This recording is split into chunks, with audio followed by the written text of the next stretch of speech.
they in turn would tell their children. Then they would put their trust in God and would not forget his deeds, but would keep his commands.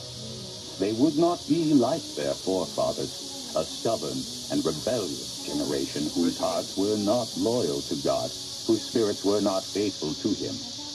The men of Ephraim, though armed with bows, turned back on the day of battle. They did not keep God's covenant and refused to live by his law. They forgot what he had done, the wonders he had shown them. He did miracles in the sight of their fathers in the land of Egypt, in the region of Zoan. He divided the sea and led them through. He made the water stand firm like a wall. He guided them with the cloud by day and with light from the fire all night. He split the rocks in the desert and gave them water as abundant as the seas. He brought streams out of a rocky crag and made water flow down like rivers. But they continued to sin against him, rebelling in the desert against the Most High. They usually put God to the test by demanding the food they craved. They spoke against God, saying, "Can God spread a table in the desert?" When he struck the rock, water gushed out and streams flowed abundantly. But can he also give us food? Can he supply meat for his people? When the Lord heard them, he was very angry.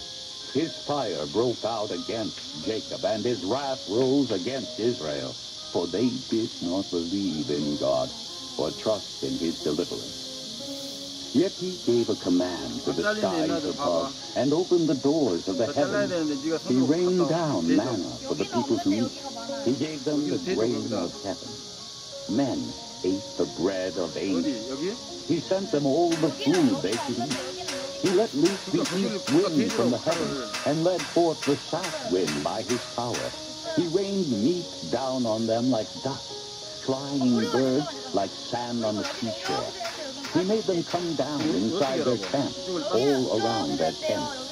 They ate till they had more than enough, for he had given them what they craved. But before they fed from the food they craved, even while it was still in their mouths, God's anger rose against them. He put to death the sturdiest among them, cutting down the young men of Israel. In spite of all this, they kept on sinning. In spite of his wonders, they did not believe. So he ended their days in futility and their years in terror. Whenever God slew them, they would seek him.